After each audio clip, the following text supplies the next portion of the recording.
Olá pessoal, eu sou Leonardo Vieira e esse é mais um vídeo para o curso Profenem. Na aula de hoje a gente vai começar uma abordagem sobre história, tá? Já abordar temas históricos. E mais especificamente começaremos a falar hoje sobre pré-história, ok? Nós abordaremos assuntos como o surgimento do homem na Terra, bem como as teorias que explicam o surgimento do homem, dando ênfase ao criacionismo e ao evolucionismo.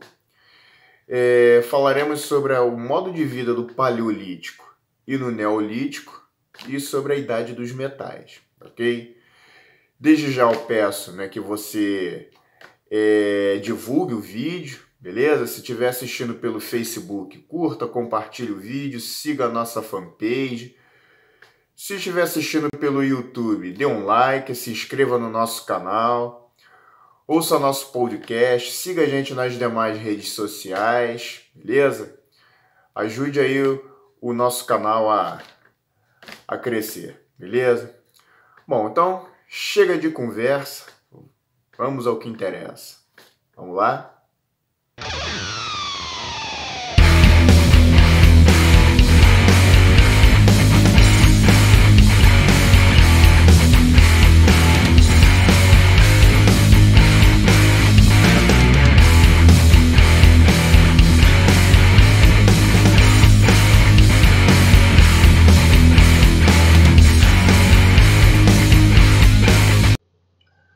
Bom, pessoal, então vamos lá, né?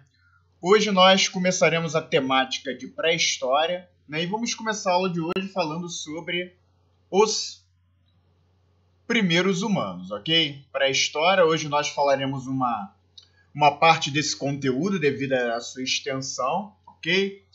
Hoje falaremos sobre o surgimento dos seres humanos, período paleolítico, período neolítico, e na próxima aula nós falaremos sobre os primeiros povos da América, beleza? Então vamos lá, vamos falar sobre os primeiros humanos, né? De onde viemos? Né? A pergunta que intriga a humanidade, não é verdade? Investigando as nossas origens, né? Cabe a gente ressaltar que diferentes sociedades, né, elas têm dado ao longo do tempo distintas respostas para a questão do surgimento do ser humano, né? Vejamos duas delas. Bom, a primeira chama-se criacionismo, tá? Nas sociedades ocidentais, em que predomina a tradição cultural cristã, uma das respostas para a origem do ser humano decorre de uma interpretação da Bíblia.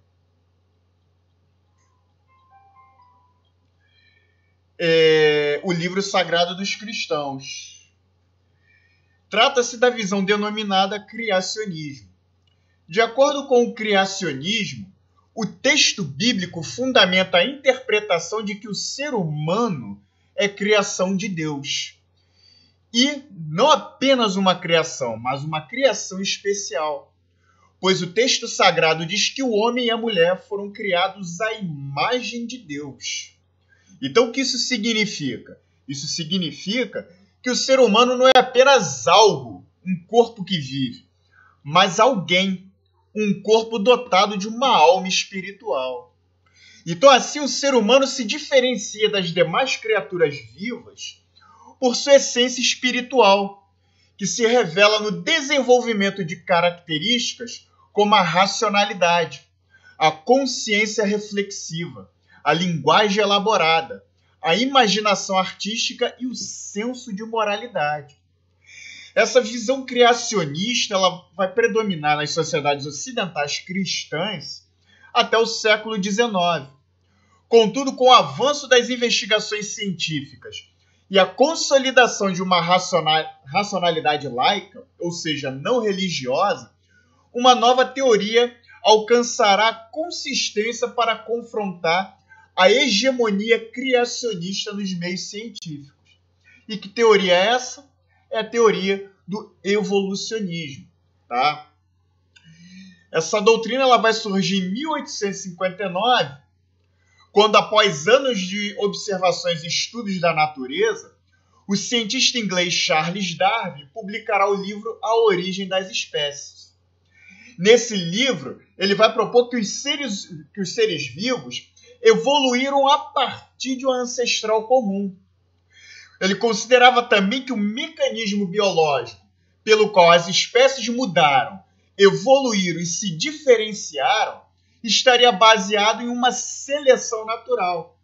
Essa proposta, então, será chamada de teoria evolucionista ou simplesmente evolucionismo. O Darwin ele havia observado que em qualquer espécie os indivíduos não são exatamente iguais e que por isso alguns se adaptam melhor que outros a determinados ambientes. Os mais adaptados em cada ambiente, eles possuem maiores chances de sobreviver. E dessa maneira eles podem deixar um número maior de descendentes, o que explicaria assim a evolução e a diversidade das espécies. Então, o que nos interessa destacar aqui é uma das implicações da teoria evolucionista. A ideia de que o homem descende de algum animal ancestral e não é produto de uma criação especial, divina, como propõe lá o criacionismo, ok? E em razão dessa corrente de pensamento, né, dessa visão, né, a teoria evolucionista ela vai causar impactos, né? Nas sociedades cristãs do século XIX, né, assim quando Darwin publica e divulga sua teoria, a teoria evolucionista vai provocar um forte impacto, né? O Darwin ele será duramente criticado por religiosos e cientistas cristãos que não aceitavam a hipótese de os seres humanos terem parentesco com outras criaturas animais. Muitas pessoas até hoje se assustam com essas ideias e as repudiam. Parte desse problema se deve a uma interpretação equivocada da teoria evolucionista, pois os cientistas que a defendem nunca afirmaram que descendemos dos macacos, né? Isso não sei vocês, mas eu diretamente vejo através de memes no Facebook essas pérolas, né, de que o homem vem do macaco, né? Perguntando se você já viu o macaco virar gente e baboseiras desse tipo, né? Enfim. Só que isso é uma interpretação equivocada, porque os cientistas jamais afirmaram isso, né?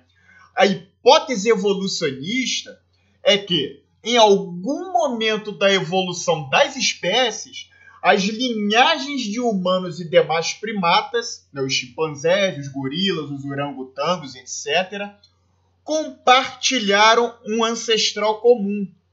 E os descendentes desse ancestral comum teriam evoluído por caminhos diferentes. Ou seja, esses camaradas eles tinham um ancestral comum, compartilhavam de um ancestral comum, mas em algum lugar da evolução, essas espécies tomaram caminhos diferentes. Uma linhagem daria origem ao homem moderno e a outra linhagem daria origem aos outros primatas, os chimpanzés, os gorilas, os orangotangos e etc. Ok? Então, essa é a hipótese aí defendida pelo evolucionismo. No entanto, a gente não deve pensar em um caminho simples e direto, ao longo do qual nossos ancestrais progrediram em linha reta, em direção aos seres humanos atuais. Ao contrário do suposto caminho em linha reta, a situação se assemelha mais a uma teia de relações ao palco, no qual vários atores viveram um drama longo e complexo. Okay? Então, essa evolução ela não é linear, né? Ela não ocorre de maneira vertical, né? Ela se dá de uma maneira como se fosse uma teia, uma grande rede, né? No qual várias espécies coexistem. Em algum momento, algumas dessas espécies não se adaptam, né, a determinados ambientes e desaparecem, enquanto outras se adaptam melhor e permanecem, né, continuam a dar continuidade à sua existência. Okay? Então, a gente não deve entender esse caminho como de uma linha reta, mas sim como uma teia, né, como um caminho multilinear. Ok? Bom, os primeiros humanos, né? Onde teriam surgido os primeiros humanos, né? segundo estudos paleontológicos. Como seriam nossos ancestrais? Nós sabemos que a maior parte dos humanos mais antigos não existe mais. No entanto, pesquisadores encontraram vestígios de sua existência. Entre eles destacam-se os fósseis. Os fósseis eles fornecem pistas que permitem aos estudiosos construir hipóteses sobre o percurso humano. É o que fazem as seguintes ciências, que estudam os fósseis, como a paleontologia humana, que estuda os fósseis dos corpos humanos antigos. Em geral, são ossos e dentes que, por ser as partes mais resistentes, preservam-se ao longo do tempo. E a outra ciência é a arqueologia. A arqueologia ela estuda objetos feitos pelos seres humanos, como instrumentos de pedra e de metal, peças de cerâmica, sepulturas, procurando descobrir como essas populações, como esses seres humanos viviam, ok? Bom, aqui nós temos um exemplo de um trabalho paleontológico, um paleontólogo escavando aqui o que parece ser uma tumba, onde está enterrado ossos de humanos que viveram em épocas pré-históricas. Bom, África, as nossas origens, Os cientistas chamam de hominídeos a família biológica da qual fazem parte os seres humanos atuais e seus parentes ancestrais. Para muitos pesquisadores, foi no continente africano que surgiram nossos primeiros ancestrais, já que ali foram encontrados os fósseis mais antigos. Da África, nossos primeiros ancestrais teriam se deslocado aos poucos para as outras regiões do planeta, como a Ásia, a Europa, a Austrália, a América. E todo esse processo é objeto de pesquisas contínuas. Entre os primeiros hominídeos estão os do gênero Australopithecus, termo que significa macaco do sul. Eles viveram na África desde aproximadamente 4 milhões e meio de anos.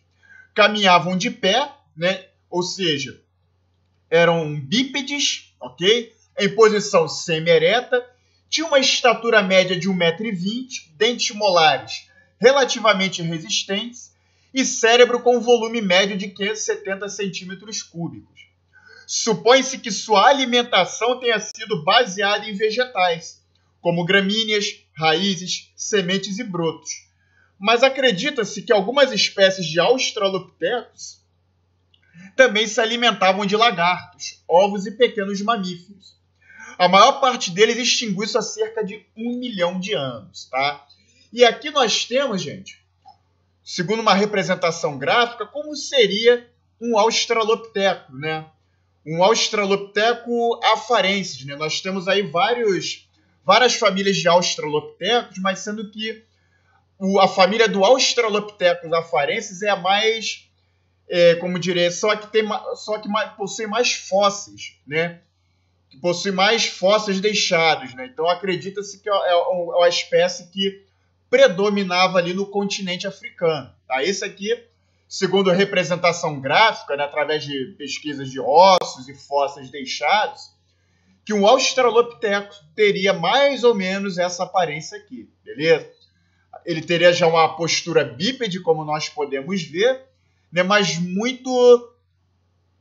um corpo muito parecido com o corpo humano, já, ainda com muitos pelos pelo corpo, é uma aparência que ainda lembra os macacos atuais, Então, esses seriam aí os ancestrais dos seres humanos mais antigos dos seres humanos modernos e dos outros primatas, ok? E aqui na África nós temos alguns dos sítios arqueológicos mais importantes onde se encontram os fósseis desses primeiros hominídeos, tá?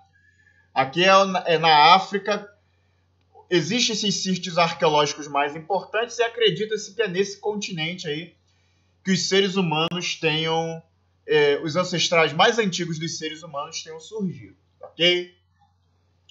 Bom, gênero Homo, As análises de registros fósseis também indicam que por volta de 2 milhões de anos atrás, a árvore da família dos hominídeos já apresentava outro ramo diferente dos Australopithecus.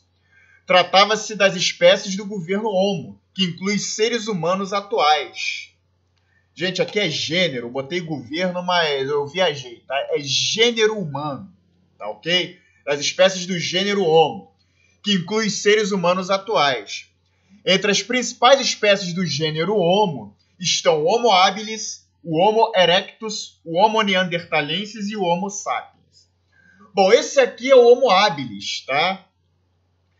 Estima-se que ele tenha vivido aproximadamente 2 milhões de anos, tá? Que ele tenha vivido na África.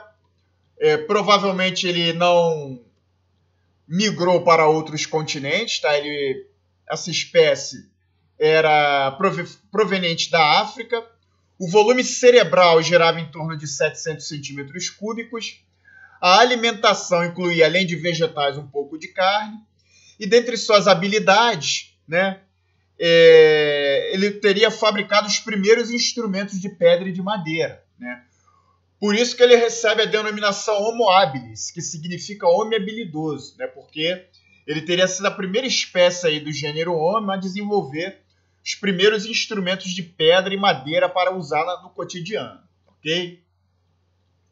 Bom, outra espécie do gênero Homo, né, é o do Homo erectus, que estima-se que tenha vivido aproximadamente de 1,7 milhão até 300 mil anos atrás. Ele habitou a África e dispersou-se pela Europa e Ásia, mas não teria chegado à América e nem à Austrália. Seu volume cerebral possui cerca de 900 centímetros cúbicos. A sua alimentação era onívora, isto é, comia vários tipos de alimento. Além dos vegetais, a carne passou a ser muito importante em sua alimentação. Dentre as suas habilidades, destaca-se que foi a primeira espécie a construir instrumentos de pedra com aproximadamente uma dúzia de padrões mais definidos e identificáveis, como machados de mão, raspadores, facas e etc. Foram os primeiros hominídeos a praticar a caça de forma organizada e a utilizar o fogo. Okay? Outra espécie do gênero Homo é a do Homo neanderthalensis, também conhecida como homem de Neandertal. Ele teria vivido aproximadamente de 135 mil até 34 mil anos atrás e habitou vastas regiões do mundo, incluindo partes da Europa, do Oriente Próximo e da Ásia. Seu volume cerebral correspondia a cerca de 1.400 centímetros cúbicos. Sua alimentação era onívora. Dentre suas habilidades, teria desenvolvido uma série de instrumentos de pedra, como facas, raspadores e pontas de lança, e instrumentos de osso cuja construção exigia perfeito controle das mãos e conceito preciso do trabalho a ser realizado. Segundo alguns pesquisadores, ele já possuía linguagem falada, cuidava dos idosos e doentes, e suas comunidades já praticavam se rituais de sepultamento. Provavelmente era mais forte e musculoso que a maioria das pessoas de hoje, né? Como a gente pode ver até aqui na foto, né? Ele tinha uma estrutura bem parruda, bem maçuda, né? Outras características do homem de Neandertal é que ele apresentava algumas semelhanças com os seres humanos atuais, o Homo sapiens, como o tamanho do cérebro, e com o Homo erectus, como caixa craniana com paredes grossas, né? Como a gente pode perceber aqui, né, a caixa craniana da criança era bastante, bastante volumosa, né? Bom, e por fim nós temos aqui o Homo sapiens, né, que constitui a espécie da qual fazemos parte, cujas primeiras evidências arqueológicas foram encontradas na África e datam de cerca de 200 mil anos. Seus fósseis mais antigos, encontrados na Europa, têm cerca de 40 mil anos, tá? Ele teria vivido na África, na Ásia, na Europa e depois teria migrado para a América, né? As circunstâncias em que ele teria migrado para a América a gente verá na próxima aula, ok? O seu volume cerebral girava em torno de 1.350 a 1.400 centímetros cúbicos. Sua alimentação era onívora e dentre suas habilidades destaca-se o desenvolvimento da consciência reflexiva, da linguagem falada e escrita, da técnica, da capacidade de expressão artística e do senso de moralidade, né? Então, o Homo sapiens é a única espécie do gênero humano existente no planeta hoje, ok? As demais desapareceram, ok? Bom, o saber reflexivo, né, Talvez nada caracterize melhor os sapiens do que o desenvolvimento do saber reflexivo, o nosso modo de saber que sabemos. Isso significa que a nossa espécie é capaz de fazer sua inteligência e debruçar-se sobre si mesma. Assim, nós conseguimos tomar posse do próprio saber, avaliando sua consistência, seu valor e seu limite. Utilizando sua inteligência, o ser humano criou coisas extraordinárias, mas também destruiu de forma devastadora. Somos capazes de acumular conhecimentos e técnicas, e, no entanto, permanecer angustiados por dúvidas profundas que nos fazem propor novas perguntas a serem resolvidas. Isso nos torna criadores de grandes obras ao mesmo tempo, seres incompletos e inacabados. Okay? E aqui essa escultura famosa, do pensador, que caracteriza bem o que é a espécie Homo sapiens. A espécie que tem a capacidade de refletir sobre a própria existência, de conhecer a si mesmo e a natureza em que ele está inserido. Okay? Bom, as primeiras sociedades, mudanças que fizeram a diferença. Ao estudar os povos ágrafos, o inglês John Lubbock, no século XIX, desenvolveu uma periodização que adotou como critério o grau de habilidade tecnológica na produção de instrumentos. Essa periodização distingue pelo menos dois grandes momentos, o Paleolítico e o Neolítico. Bom, vamos entender agora o Paleolítico, a sociedade dos caçadores-coletores. Calcula-se que o período Paleolítico abrange cerca de 99% do tempo de existência das sociedades humanas. Seu início é marcado pelo surgimento dos primeiros hominídeos, lá milhões de anos atrás, e estende-se até aproximadamente 8.000 anos antes de Cristo. Vejamos suas características básicas. Bom, os primeiros instrumentos. Os seres humanos de diferentes regiões do mundo, na África, na Europa, no Oriente Médio, na Ásia, na América, confeccionaram seus primeiros instrumentos utilizando madeira, ossos, chifres e pedras. A confecção e a utilização cada vez mais generalizadas de instrumentos são um dos principais fatores que distinguem os seres humanos de outros animais. Supõe-se que, inicialmente, os humanos utilizavam materiais como ossos, madeiras ou pedras, da maneira que encontravam na natureza. Depois, a partir desses materiais, eles começaram a confeccionar objetos como facas, machados e arpões. Por fim, passaram a produzir instrumentos mais padronizados, seguindo modelos. De acordo com os arqueólogos, esses parâmetros de produção identificam culturas distintas no Paleolítico. Os instrumentos de pedra tiveram assim um papel relevante no Paleolítico. Eram utilizados, por exemplo, para arrancar plantas comestíveis, cortar e separar a casca do miolo dos frutos e confeccionar novos instrumentos. Bom, alimentação e nomadismo, outra característica do Paleolítico. No Paleolítico, os seres humanos ainda não produziam diretamente seus alimentos, ou seja, não cultivavam plantas nem criavam animais. Eles consumiam o que encontravam na natureza, como frutos, grãos e raízes, e o que caçavam e pescavam. Quando os alimentos de um local se esgotavam, os grupos humanos se mudavam para outro. Por essa razão, foram denominados grupos nômades caçadores-coletores, ou seja, eles não se fixaram no local por muito tempo, eles viviam constantemente mudando de local em razão da oferta de alimentos. Ok? Bom, outra característica foi o controle do fogo. O controle do fogo foi certamente uma das maiores conquistas desse período, permitindo aos humanos suportar o frio, afastar animais perigosos e cozinhar alimentos. No processo de domínio do fogo, supõe-se que os humanos, a princípio, procuravam manter aceso o fogo, provocado ocasionalmente pelas forças da natureza, como, por exemplo, quando um raio caía.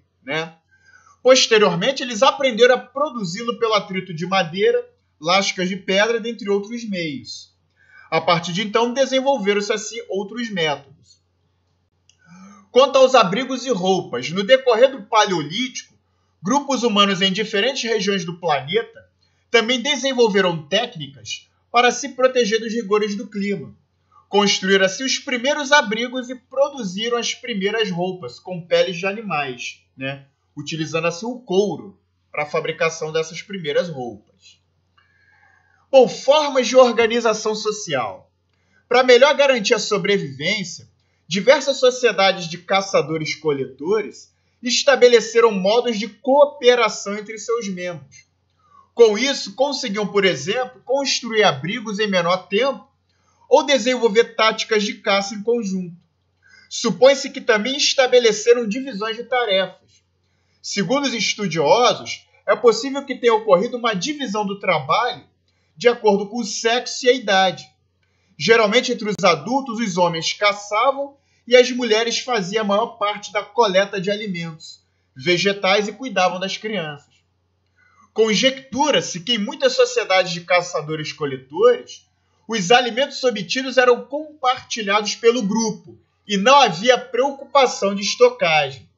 Alguns antropólogos, como Richard Leakey, consideram que compartilhar era central ao modo de vida dos caçadores-coletores e economizar era central ao modo de vida agrícola pastoril do Neolítico. Ok? Bom, e aqui nós chegamos ao Neolítico, né? Período das sociedades agropastoris. No período Neolítico, a pedra utilizada na produção de instrumentos começou a ser polida, sendo aprimorado o fio de seu corte. Por esse motivo, o período também é conhecido como Idade da Pedra Polida, enquanto o Paleolítico é chamado de Idade da Pedra Lascada. Vejamos as principais características do Neolítico. Bom, dentre as principais características, destacamos a produção agropastoril, né? A partir de mais ou menos 8.000 a.C., alguns povos do Neolítico passaram a cultivar plantas, ou seja, a praticar a agricultura e a criar animais, o pastoreio. Começaram assim a produzir a sua própria alimentação. Os tipos de plantas cultivados pelos povos neolíticos variavam de uma região para outra, destacando-se espécies de vegetais como trigo, centeio, cevada, milho, batata, mandioca e arroz. Os animais criados foram principalmente carneiros, cabras, bois, porcos e cavalos. À medida que essas atividades foram priorizadas, muitas comunidades agropastoris acabaram adotando um modo de vida sedentário, ou seja, passava a se estabelecer, se fixar em um determinado local. No entanto, isso não quer dizer que as comunidades desse período abandonaram a coleta de frutos, a caça e a pesca. Acredita-se que durante um longo período eles não tiveram a agricultura e a criação de animais como formas predominantes para a obtenção de alimentos. A adoção do sedentarismo tampouco foi definitiva ou uniforme, pois nem todas as comunidades abandonaram o nomadismo, ou seja, o deslocamento constante para outras regiões. Então, de qualquer forma, o novo modo de vida encontrado no Neolítico, que se caracterizou pelo desenvolvimento da agricultura, da criação de animais e das aldeias sedentárias, difundiu-se por várias regiões do planeta, mas em épocas diferentes. Ou seja, existiram núcleos de neolitização em diversas regiões do mundo, como no Oriente Próximo, no norte da China, na região tropical da Ásia, na América do Norte, no México e na América Central. Alguns estudiosos costumam referir-se a esse processo como revolução agrícola. Então, dominando técnicas agrícolas e pastoris, muitas comunidades puderam produzir mais alimentos do que o necessário ao seu consumo imediato, passando assim a fazer estoque. Todo esse processo não foi brusco nem transcorreu sem problemas nas comunidades. Estima-se que em certas regiões do Oriente Próximo e da América, nas fases iniciais da agricultura, o predomínio de cereais na alimentação tenha provocado uma redução no tempo médio de vida das pessoas, devido a carências nutricionais. Além disso, o sedentarismo e o agrupamento de populações mais numerosas favoreceram a propagação de epidemias pelo maior contato entre seus membros. No entanto, vista de forma ampla, a chamada Revolução Agrícola e Pastoril contribuiu para o aumento da população humana. Tá? Outras inovações técnicas, né, do Neolítico. Além do desenvolvimento de técnicas agropastoris, diversos povos do Neolítico também promoveram outras inovações. No caso da moradia, para viverem próximo dos rebanhos e das plantações e conseguir uma moradia mais durável, os povos do Neolítico começaram a construir casas, utilizando madeira, barro, pedra e folhagem seca. O interesse por habitações desse tipo relaciona-se, portanto, ao processo de sedentarização dos povos neolíticos. Outra inovação nesse período se refere aos instrumentos de pedra. Como dissemos, a pedra passou a ser polida, havendo uma série de aperfeiçoamentos técnicos e instrumentos feitos desse material, como facas, machados, foices, enxadas e pilões. Outra inovação é o domínio da cerâmica. A necessidade de cozinhar e armazenar os alimentos levou diversos povos do Neolítico a desenvolverem a técnica de dar forma à argila e aquecê-la no fogo para produzir os primeiros vasos e potes cerâmicos, recipientes que suportavam o calor do fogo e podiam conter líquidos. Outra inovação se dá no campo da tecelagem. Vários grupos humanos começaram a fiar e a tecer, utilizando pelos de animais e fibras vegetais. Surgiram assim as primeiras vestimentas de linho, algodão e lã. As roupas que até então eram feitas principalmente com peles de animais, o couro, passaram a ser mais elaboradas. Bom, aqui nós temos algumas inovações desse período, aqui nesse lado esquerdo. Alguns instrumentos do Neolítico, tá, usados pelos povos neolíticos, ok? E aqui algumas argilas, né? Algumas vasilhas de argila confeccionadas aqui durante o período neolítico e que eram utilizadas aí para a cozinha, né? Para cozinhar alimentos. Tá? Outra inovação importante, né, no Neolítico vai se dar mais ou menos aí no final do Neolítico, marcando a transição já para a Antiguidade, que é o domínio da metalurgia. Né?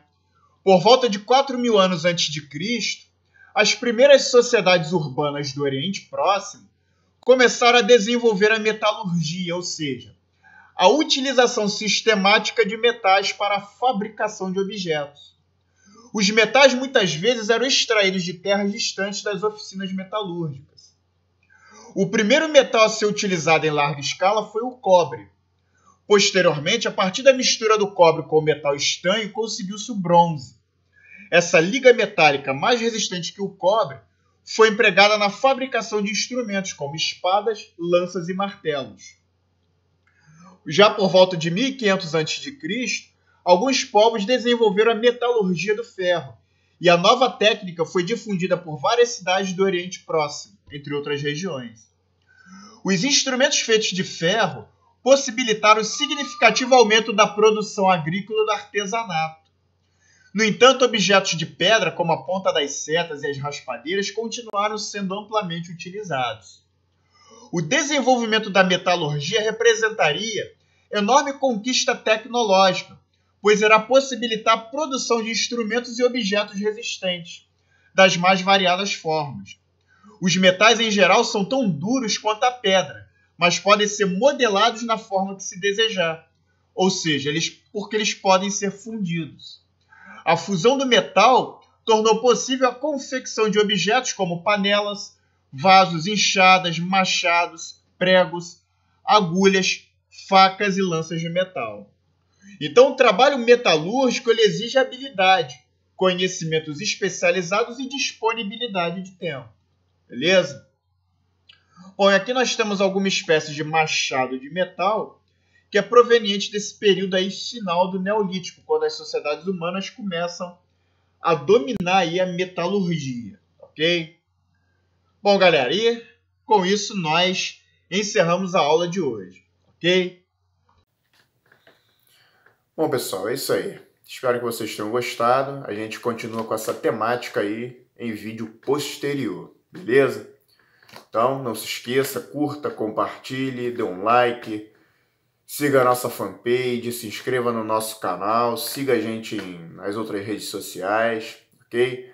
Ajude o Prof. Enem a dar aquele up, beleza? Forte abraço e até a próxima.